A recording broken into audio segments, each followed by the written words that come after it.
Top of the morning to you. So we're going to have a quick look at these stones. I put this video together a couple of weeks ago, and basically what it is showing us a disaster which happened in the past, and what they actually showed us on these Pictish standing stones is exactly where the disaster struck, when the disaster struck, and how it all happened. It's all written in stone.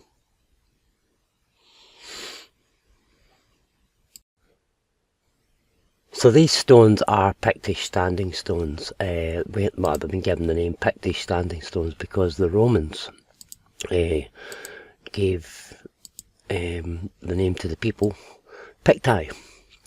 But what we're actually looking at here is the Greek story of Artemis.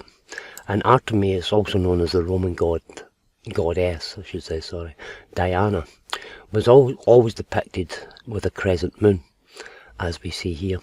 So what we're looking at here is the crescent moon of Diana, and of course we need to ask, or Artemis, and we need to ask, how was Artemis, the goddess of the hunt, or the crescent moon goddess, represented in the heavens?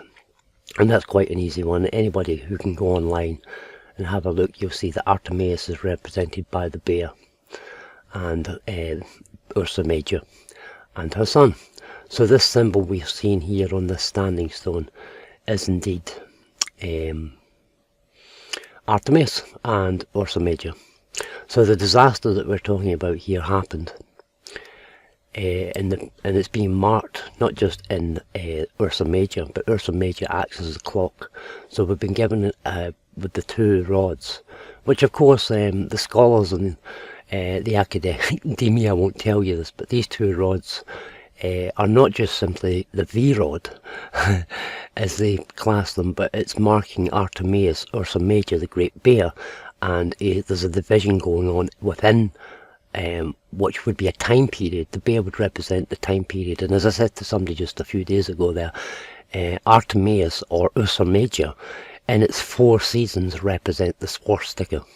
So it's an important symbol, and what we have here is the lightning rods, or the V-rods as the academia call it, V-rods marking a portion in the calendar as such, a time period, showing you exactly when it hit and where it hit.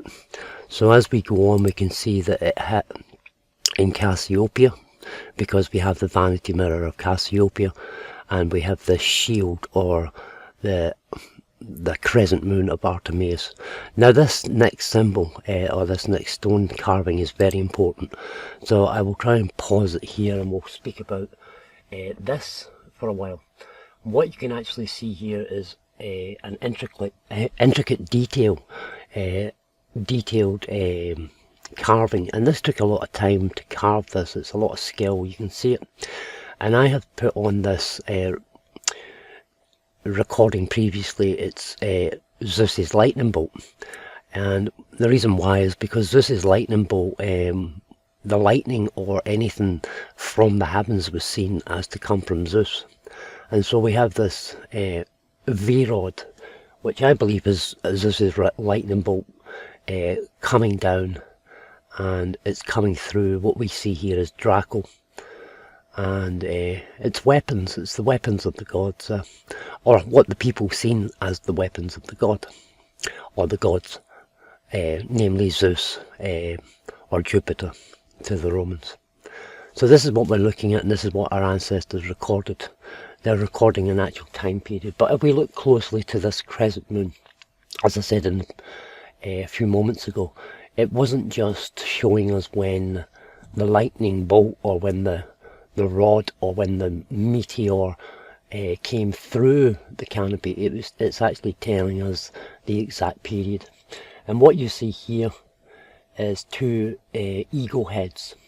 To the Egyptians, this represented the 2 guardian eagles that guarded the centre of heaven. So Arthur the bear, or Artemis, or Ursa Major, is the centre of heaven. And in the centre of heaven here we see arches between the 2 birds, between the 2 eagles, or between the 2 hawks that are keeping their eyes in heaven. To the Greeks it was Artemis or Diana to the Romans. And in the centre here we have an arch with Aries, the symbol of Aries. So it's actually showing us exactly when, this time period, when the comet or meteor or the sun or whatever it was that came out of the sky that split. So yeah, it's very detailed. Our ancestors wanted us to know exactly what happened, and not just what happened, and exactly which houses it struck. And this is very important because when we go on to read about the beast and the beast that took its power from the great dragon in the book of Revelation, what we're actually looking at here is the casting down of that dragon and all the houses that came down. As the Bible said, a third of the houses fell, or a third of the angels fell.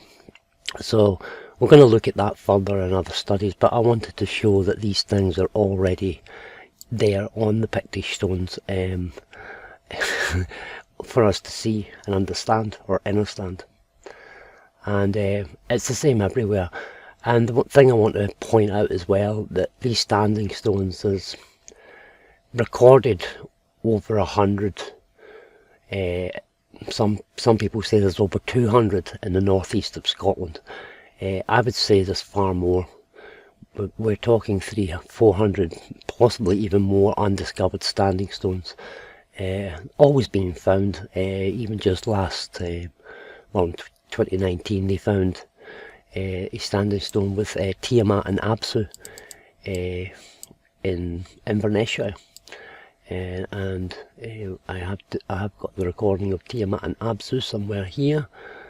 But yeah, so these stones are still being discovered, but they're being discovered all over the northeast of Scotland, because the northeast of Scotland is the North Celestial Pole, and we're looking at Tiamat and Apsu in these studies, and how the Tiamat and Apsu, which was the Babylonian gods or the primordial beings of the pantheon of Babylon, how it fits in with the Greek. And of course it does, because what we're seeing in the pictures with Tiamat and Apsu on these Greek carvings it is Cetus the Kraken, which of course is the Typhon or Set or Satan, and the Cetus, the beast, is an offspring of Tiamat and Apsu. And yeah, that's Set or Satan to the Egyptian, the evil Set.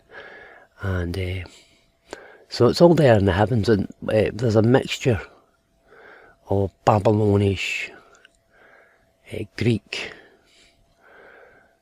Hittite, Pictish, but it's all the same, because these lands of Upper Britain are indeed the Holy Lands, and it is the cradle of civilization. So of course we're going to find the whole story of our history of ancient Babylon, ancient Greece, written on our stones.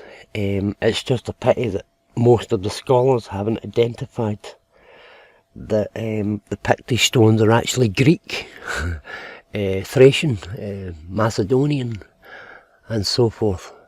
And each of the stones show the story of the tribes, of the clans of the Caledonians, who are indeed the Scots today, or the Scottish people, which of course the Scottish people are a mixture of all nations.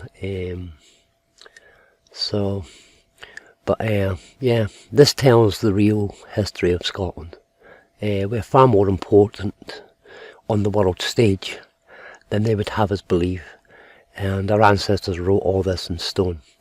So yeah, we're looking at a disaster that happened, and the question is, when did it happen?